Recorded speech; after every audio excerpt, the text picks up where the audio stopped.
Yo, what down? This Plug Migo, and these are my 24/7 HH King bars. Here's a verse from my song Dirty Pots off my new mixtape, Migo God. This for the trap kids, this so they could cook too. Yeah, they look up to me, they know I'm a crook too. Yeah, they like plugged and police trying to book you. Yeah, they know I repress bricks and make them look new. I remember coming up in the game, I started out looking up to, most of these rappers talking about struggle or giving you this aspect of their real life as opposed to, punchlines or saying slick stuff. I was always drawn more to what's real. And now it's my turn to give back. So I'm delivering this music unedited, just in the rawest form that I can. Pac, I looked up to Pac a lot. Growing up in the 90s, being Mexican, gangbanging was always around me and a big part of our lives. So it's like, I always noticed that people in the struggle looked up to Pac a lot. And I always wanted to represent that too, in my own way. Like, I already know out there's some young cat trying to get his hustle on, trying to do his thing, and he needs that soundtrack to his life. So I had to do it for them.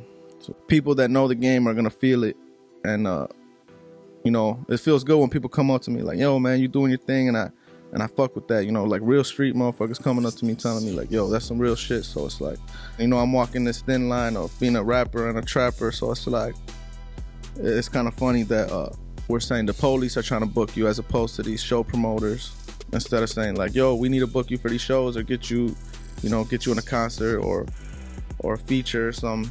Following that up, saying that they know I repress bricks and make them look new. That's just basically reinforcing that I'm a master of my craft. I've done this, I do this, so it's like perfection is where I'm at with it. Fuck a bitch, I was born foreign. Yeah, these birds don't fly, but the price is soaring. I'm good with math, so I apply the taxes. Yeah, ain't like this work, well, I got different batches. Dropping re-rock on a Buford, nigga. Yeah, I'm talking square, but ain't no loser, nigga. Hip-hop is obsessed with foreign women, foreign cars, clothes.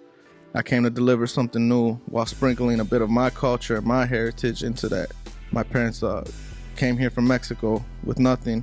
I'm a first generation, so it's kind of just like I was born foreign. The birds that I play with, they don't fly, but the price is always soaring, meaning that no matter what, the birds don't move, but the numbers always going up. And it's just been that way since the game started. Shit, numbers always going up.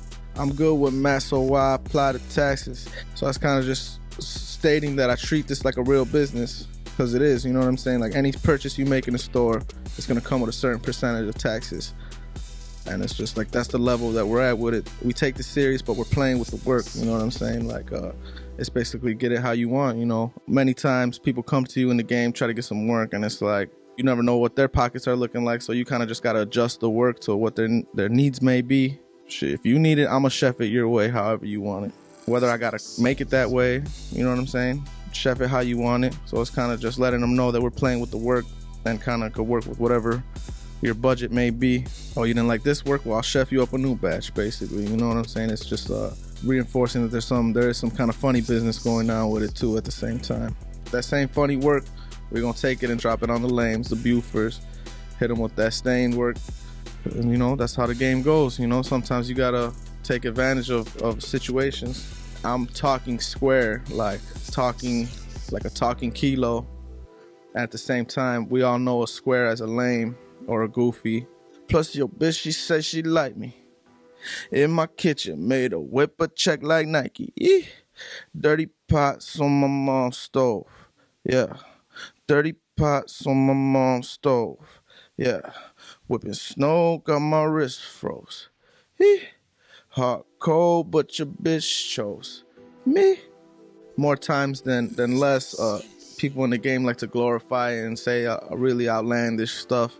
But this is just kind of just like bringing it down to earth, like dirty pots on my mom's stove. That's where it starts, at the bottom. And it's just like, I think a lot of these people try too hard to put up this front like, I'm Pablo Escobar, or I know Noriega and all this bullshit. You know what I'm saying? We know, real trappers know that ain't real. So it's like, I just try to give them the realness while bringing good energy with a fun track.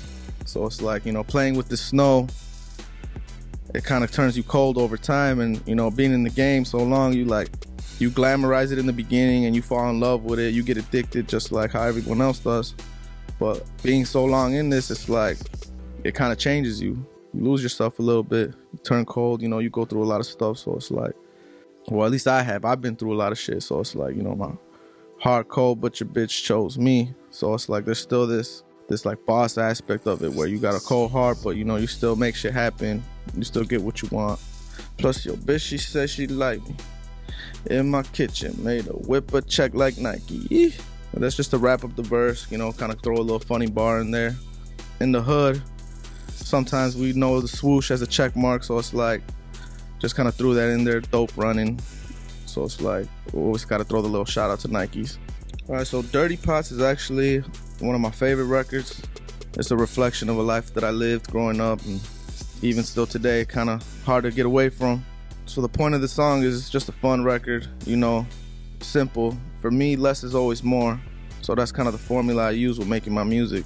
You know, growing up, listening to hip hop, I always looked up to artists that had something that I found as real, and it wasn't always about storytelling or maybe just saying the most clever shit. So I always looked up to people like Jay-Z, Pac, Biggie, people that kind of really captured that essence of life in the street. It's not so much glorifying the trap game as it is kind of poking fun or giving you like a real painted picture of it. That's why it starts out Dirty Pots on my mom's stove. You know, like, it's just showing the struggle right from the beginning. You know, most real hustlers started out trapping out their mom's crib, so it's like, that's just the picture I wanted to paint. It's a real bouncy, fun track with a lot of energy, so I just wanted to poke a little fun at the game a little bit while keeping it real. You know, I'm from Chicago, first generation Mexican. My father came here when he was 13 years old. Now I came to represent and leave my mark on this world. I feel like there's a lot of stuff going on, you know, with this whole Trump presidency, and you know, I think our people are in the spotlight more than ever. There's a story to be told here in Chicago that a lot of people don't get to see, you know, the Pilsen, Little Village, Cicero, we everywhere, you know, Joliet, Aurora, Latinos are here, so, you know, that's just what we pushing, that's the movement. My upcoming projects I got coming out are Migo God, it's my second mixtape, look out for that. You can find Dirty Pots on YouTube, under Dada Creative channel. Shout out Dada Creative, shout out 24/7 Hip Hop.